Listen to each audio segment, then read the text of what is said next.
మన అందరి ఆశీర్వాదంతో ఆదిలాబాద్ పార్లమెంటు నియోజకవర్గ ప్రజల ఆశీర్వాదంతో పోటీ చేస్తున్నటువంటి ఆత్రం సుగ్నక్క గారిని తన అమూల్యమైన సందేశం ఇవ్వవలసిందిగా నేను కోరుతా ఉన్నాను.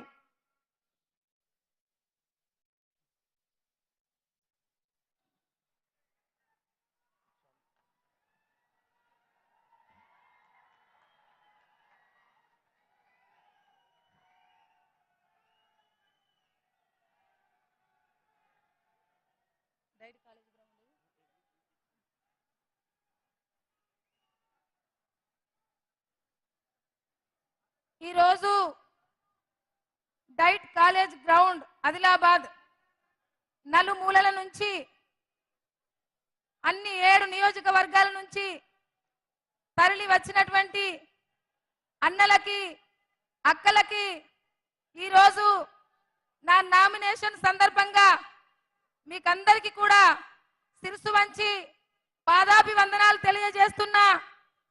వేదికపై ఉన్నటువంటి అన్నలకి, అన్ని నియోజకవర్గాల నుంచి విచ్చేసినటువంటి అన్నలకి, ఇన్ఛార్జ్ అన్నలకి, డిసిసి అన్నలకి, మరియు అందరికీ మండల అధ్యక్షులకి, Kisan cell, SC ST BC minority cell అందరికీ కూడా, మరి వేదికపై ఉన్న వాళ్ళందరికీ కూడా పాదాభివందనాలు తెలియజేస్తున్నా.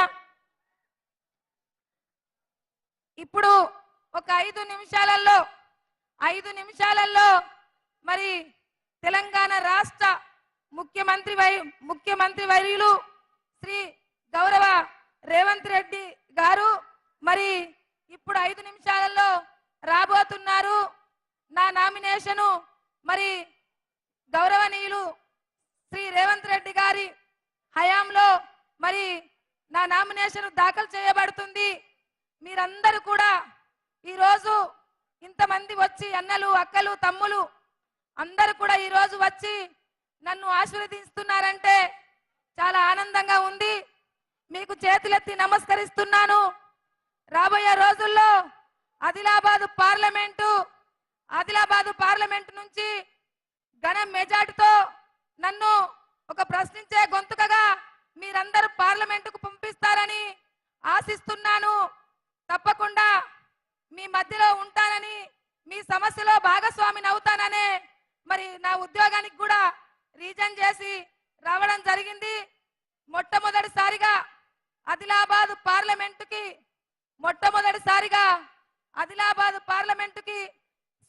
మన స్వతంత్రం వచ్చి 75 సంవత్సరాలు దాటిపోయినా గానీ ఏ పార్టీ కూడా మహిళలను గుర్తించలేదు. కానీ ఈ రోజు గౌరవనీయులు శ్రీ రేవంత్ అన్న గారు కాంగ్రెస్ పార్టీ హయాంలో ఒక పేదింటి బిడ్డను, ఒక ఆదివాసి బిడ్డను, ఒక ఇంద్రమ్మ ఇంట్లో పుట్టినటువంటి బిడ్డను మరి ఈ రోజు కాంగ్రెస్ పార్టీ ఆదిలాబాద్ పార్లమెంట్ నుంచి గుర్తించడం చాలా గొప్పతనం అనేది తెలియజేస్తున్నాను. అదే విధంగా ఈ రోజు కాంగ్రెస్ పార్టీ ఆదిలాబాద్ నియోజకవర్గం నుంచి మరి గుర్తించడం అనేది మీ అందరి ఆశీర్వాదంతోటే ఈ రోజు కాంగ్రెస్ పార్టీ నన్ను గుర్తించింది. ఎల్లవేళలా ఎల్లప్పుడూ మీకందరికీ కూడా రుణపడి ఉంటాననేసి తెలియజేస్తున్నాను.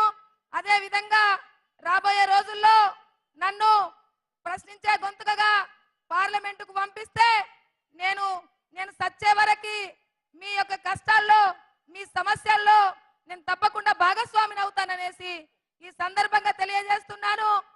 ఆశయం కొద్ది వచ్చాము. మరి కాంగ్రెస్ పార్టీ యొక్క లక్ష్యం కూడా అదే.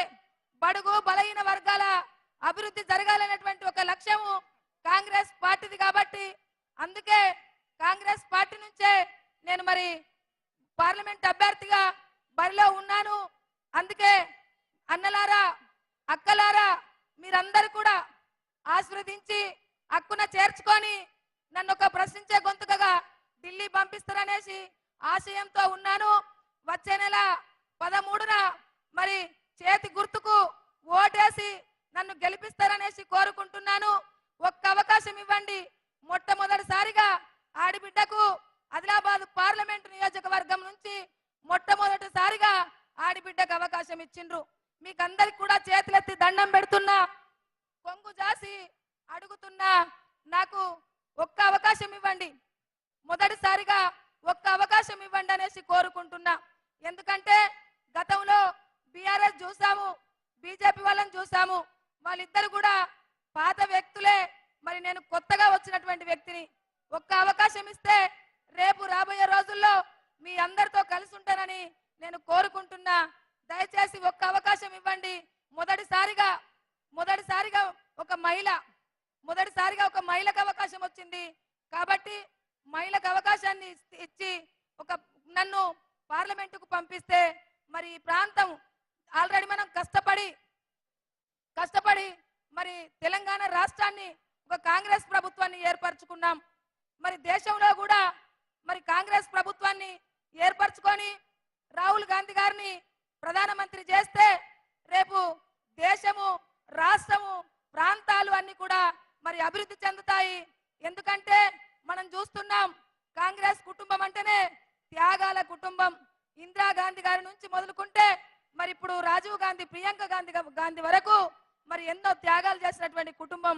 కాబట్టి ఆ త్యాగాల కుటుంబానికి, అందులో రాహుల్ గాంధీ గారికి ఒక్క అవకాశం ఇవ్వండి. ఇక్కడి నుంచి ఆదిలాబాద్ పార్లమెంట్ నుంచి నెంబర్ 1 గా నన్ను ఢిల్లీకి పంపిస్తే మరి అక్కడ నెంబర్ 1 ఒకటి పెరుగుతుంది. కాబట్టి రాబోయే రోజుల్లో మరి రాహుల్ గాంధీ గారు ప్రధానమంత్రి అవుతారు. మరి దేశంలో సమానత్వము, రాజ్యాంగబద్ధంగా ఈ రాజ్యం నడవాలంటే మరి దేశంలో మరి కాంగ్రెస్ ప్రభుత్వం ఏర్పడవలసిన అవసరం ఉంది. మనం చూస్తున్నాం, మరి గతంలో ఏం జరిగిందనేటువంటివి చూస్తున్నాం. బీఆర్ఎస్ 10 సంవత్సరాలు, బీజేపీ 10 సంవత్సరాలు పరిపాలన చేసినాయి. మరి ఇప్పుడు ఒక్క అవకాశం రాహుల్ గాంధీ గారికి ఇస్తే ప్రధానమంత్రి అవుతారు. ఒక్క అవకాశం ఈ ఆడిబిడ్డకి ఇస్తే నెంబర్ 1 పార్లమెంట్ గా ఢిల్లీకి వెళ్తాది, ఆదిలాబాద్ పార్లమెంట్ నుంచి. మీరందరూ కూడా తప్పకుండా నన్ను ఆశీర్వదించి హక్కున చేర్చుకుంటారని నేను ఆశిస్తున్నాను. హక్కున చేర్చుకుంటే రాబోయే రోజుల్లో నేను కూడా మిమ్మల్ని గుండెల్లో పెట్టుకొని చూసుకుంటా.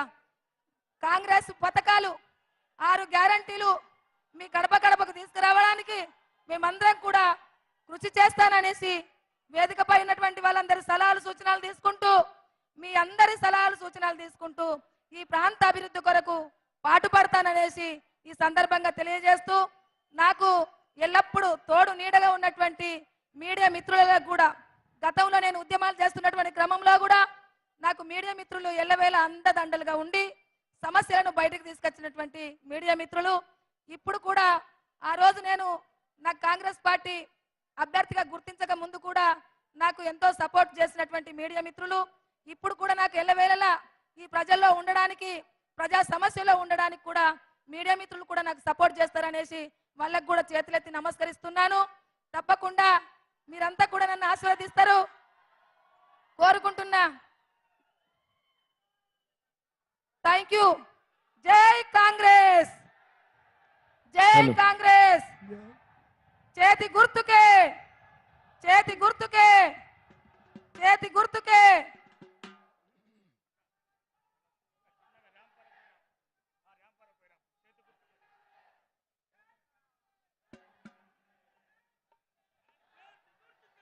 మీకందరికీ చేతులెత్తి నమస్కరిస్తున్నాను.